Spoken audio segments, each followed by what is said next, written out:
Du coup, bonjour à tous. Aujourd'hui, on va faire en sorte, quand vous êtes en train de travailler sur votre newsletter, et que vous faites une partie en tout cas de votre newsletter qui a un style un peu comme ça, avec image à gauche, texte à droite, puis texte à gauche, image à droite, de pouvoir faire en sorte que quand on passe sur téléphone, le responsive fasse que, au lieu que ça fasse ce rendu bizarre, en fait, tout simplement, ça nous donne un rendu, en fait, où cette fois-ci, l'image qui est à droite sur, sur la version bureau reste au-dessus quand on est en version téléphone.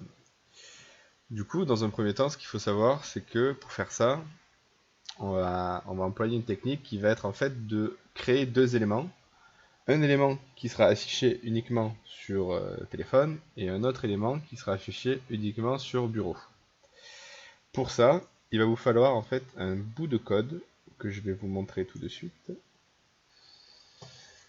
Voilà, donc ça va être ce bout de code. Donc là, tout ça on s'en fiche. Ce qui nous intéresse vraiment, c'est ça. Ça en fait, c'est le code, c'est les media queries même qui vont nous permettre soit de cacher euh, la partie bureau quand on est sur téléphone, soit de cacher la partie téléphone quand on se trouve sur ordinateur. Donc si on regarde tout de suite qu'est-ce que ça donne en termes de rendu, vous voyez que là pour l'instant il y a bien écrit bureau. Si on le réduit, voilà, on voit qu'il y a écrit mobile. Donc ça tout bêtement, hein, c'est le CSS qui se met à jour et qui sait en fait, vous voyez là donc en gros mobile il est affiché, mais si c'est trop grand, ceci va prendre le dessus, parce qu'on est bien en dessous de 601 pixels. Mobile display non important. Important, c'est pour être sûr qu'il va le prendre en compte, parce que selon les navigateurs, selon les services de messagerie, que ce soit Gmail, Outlook, pour citer que, ils prennent pas les mêmes règles, des fois, ils ne réécrivent pas une règle qui était déjà écrite avant, du coup, en écrivant point d'exclamation important à côté, on sait qu'il prend l'avantage sur tout le reste. Ensuite, chose que je ne vous ai pas dit aussi, et que c'est bon à savoir, c'est que ici, là-dedans, donc ça en gros, on déclare une media queries. On déclare une media queries, media only, enfin, arrobase media only screen end. Et ce qu'il y a là-dedans, en gros, ça va être la condition qui fait que ce code-là va s'exécuter. Du coup, la condition, là, on lui dit que si la taille est inférieure à 600 pixels, du coup, on lui dit que si la max width.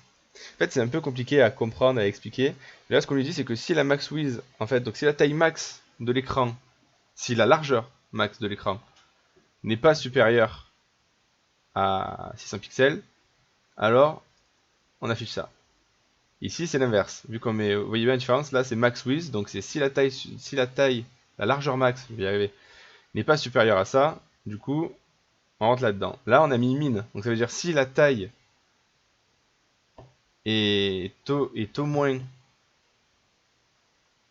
fait au moins 600 pixels, alors on fait ça. C'est hyper important. Du coup, maintenant qu'on a ça, on le garde de côté et on va récupérer le code. Ça va être de récupérer le code de votre newsletter. Donc pour ça, j'insiste déjà sur le fait que faites ça une fois que votre newsletter est fini. Ça va être super important parce que si à chaque fois vous voulez changer un petit truc, vous devez vous retaper cette partie-là, ça va vite être embêtant pour vous. Du coup, ce qu'on va faire, c'est que première chose à faire avant de quitter votre newsletter, c'est que nous allons même dupliquer votre partie que vous voulez en fait que vous voulez avoir sur téléphone et sur mobile. Du coup là, surtout la partie qui vous embête en fait, c'est celle-ci qui se met pas comme vous voulez, donc vous allez la dupliquer. Ok. Et une des deux, vous allez la réarranger pour que cette fois-ci, vous voyez, si on retourne sur téléphone, Comme ça marche. Le but du jeu, ça va être de cacher celle-là au bon moment. Donc maintenant que c'est fait, que j'ai bien toutes mes parties, j'enregistre et je quitte, en haut à droite, ici.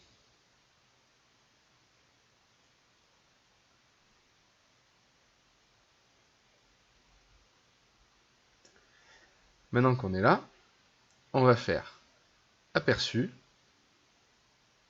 voir le code HTML. Une fois arrivé ici, vous pouvez tout copier-coller, donc soit avec CTRL A, mais moi ça marche pas, CTRL A ça prend aussi la page derrière, du coup je vais simplement faire un copier-coller tout bête. CTRL C, et on va ouvrir une page Visual Studio Code, une nouvelle page, on le colle dedans. Pour l'instant c'est tout gris, c'est normal, il vous suffit juste de sauvegarder. Vous lui donnez le nom que vous voulez, donc on va par exemple cours responsive, je dis n'importe quoi. Et super important avant de sauvegarder, dans le type, vous mettez bien HTML. Ok. Vous faites sauvegarder, et là, on a tout le code qui est bien coloré comme on aime. Maintenant, petite étape importante, on va ouvrir le fichier que vous venez de sauvegarder avec Google Chrome pour vérifier que le newsletter est toujours de la même manière. Vous voyez, c'est toujours pareil, hein, c'est juste du code qui est compris de la même façon que ce soit sur votre navigateur ou par Sendinblue. Et donc maintenant, le but du jeu, ça va être, grâce à l'inspecteur d'éléments, de trouver quelque chose sur notre élément, en fait, sur notre ligne coucou, comme on voit là, sur notre table, là, c'est une balise qui s'appelle table. Trouver un élément qui nous permet, en fait, d'être sûr qu'il n'y a qu'elle dans cet élément. Et là, quand on clique dessus, en tout cas, quand on arrive à choper ce carré-là, on clique dessus, si vous montez 3-4 lignes au-dessus, vous voyez qu'il y a une autre table qui contient toujours, justement, cet élément, et elle a un ID qui s'appelle layout18. Donc les ID, c'est un paramètre dans vos balises qui est censé être unique. Deux balises n'ont pas le droit d'avoir le même ID. Si vous le faites, il n'y aura pas de problème en termes de code, ça va toujours marcher comme il faut, sauf que c'est des conventions qui sont là pour être un peu respectées et vous faciliter la vie, notamment dans ce cas-là par exemple. Et étant donné que Sendinblue nous fait du code qui est certes très peu lisible pour des humains, mais qui est quand même relativement propre, on va se servir de ça. Ce qu'on peut remarquer aussi, c'est que toutes les lignes de ma newsletter sont comprises dans des TR. Donc ce qu'on va faire en gros, c'est qu'on va rajouter une classe au TR de la layout 18. Pour ce faire, on retourne sur le code, on fait CTRL F, on tape layout-18, et là vous allez voir qu'il va n'y avoir normalement qu'une ou deux occurrences, et pour le coup on est bien sur le bon élément. Maintenant, on chope le TR qui correspond, ok, on a regardé, hein, c'est celui qui était au-dessus du TD Align Center Align Top, donc si on retourne sur le code, vous voyez que celui-ci correspond, c'est celui qui est au-dessus du Center Align Top, une dizaine, vingtaine de lignes au-dessus. Et on va cliquer sur la petite flèche qui est ici, à côté du TR correspondant. Ça va nous permettre, en fait, tout simplement, d'être sûr qu'on est bien sur le bon TR, vu que tout ce qui est à l'intérieur ne nous intéresse pas. Nous, ce qu'on veut, c'est juste être sûr qu'on vise le bon TR. On peut se permettre de ranger tout ce code grâce à cette fonctionnalité de Visual Studio et rester là-dessus. Et du coup, on va lui donner une classe. Ça vous vous rappelez, comme dans le projet 1, une classe, et on va lui donner celle-ci, c'est la version, donc le premier, c'est la version mobile. Du coup, on va l'appeler mobile. Hop là. Ensuite, si on continue, vous allez voir, on clique sur celui-ci, et donc celui-ci, si on regarde 2-3 lignes au-dessus, cette fois-ci, il s'appelle Layout 23. Mais, par déduction, vu qu'on a regardé tout à l'heure que tous les TR étaient en fait des lignes de votre newsletter, des rows, parce que T ça veut dire table, parce que c'est un tableau, tout bêtement, comme vous pouvez le voir, et R veut dire row, pour ligne, TR. Du coup, on peut aussi en deviner que ce TR là, qui commence directement quand celui-ci finit, eh bien, ça va être le TR du layout 23. Si on descend un petit peu, on regarde un peu avec nos yeux, et attention, je l'ai raté. Du coup, on va le rechercher avec ça, ça va être plus simple. Donc là, on voit bien layout 23, ici. Et c'est bien sur ce TR là. Si on le ferme, on voit qu'il est compris dedans, et c'est parfait.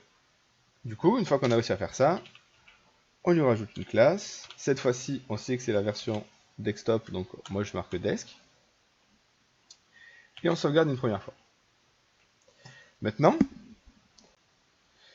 du coup, une fois que ça c'est fait, ce qu'on va faire, c'est qu'on va remonter tout en haut de notre code pour y coller notre CSS. Un des problèmes que vous allez sûrement rencontrer, c'est que selon les adresses les serveurs de messagerie encore, que ce soit Gmail ou Outlook, il s'attend à ce que le style soit forcément dans le head de votre site. Du coup, on va pas créer de nouvelles balises style ou quoi que ce soit. On va se mettre à la fin de cette ligne-là, enfin au début de cette ligne-là, vous allez voir. Donc moi c'est la 207, hein, mais vous ça sera une autre. Mais vous voyez bien, dès que ça ressemble à ça, en fait, on va avoir exactement les mêmes choses en termes de rendu. Du coup, vous mettez entre le crochet et le arrobase, et vous allez faire 2 fois entrée, même 3, 4, 5 fois entrée. Et ici, vous allez coller, du coup, ce code-là. Tout ce code.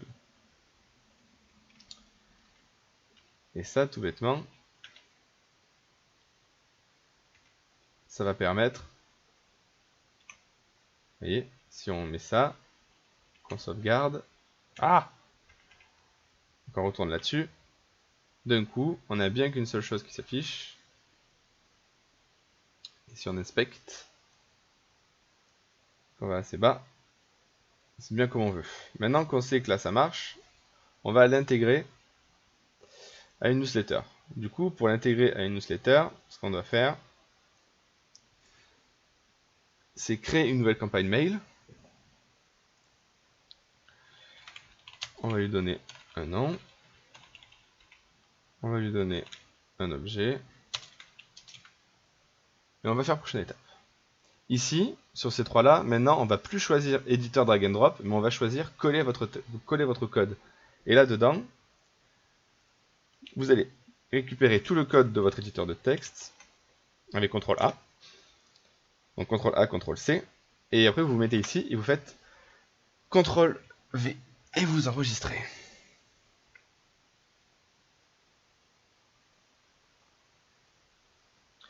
Du coup, on voit que le rendu est bien le même. On voit que si on change d'aperçu, qu'on passe sur téléphone, le rendu est bien comme on veut. Du coup, petit test, on va l'envoyer sur une adresse qui vous est propre. On va voir ce que ça donne. Sur Gmail. Il y a eu beaucoup de tests qu'on pouvait voir. Et là, attention, c'est bon, ça marche. Le mieux, si vous voulez tester, c'est de faire CTRL-clic, si vous êtes sur Gmail en tout cas, sur votre mail, ça va ouvrir dans une nouvelle page. Là, vous le voyez bien en plein écran et vous pouvez du coup inspecter et voir. Yes. Du coup, là, on est bon. Du coup, là, on est très très bon. Voilà.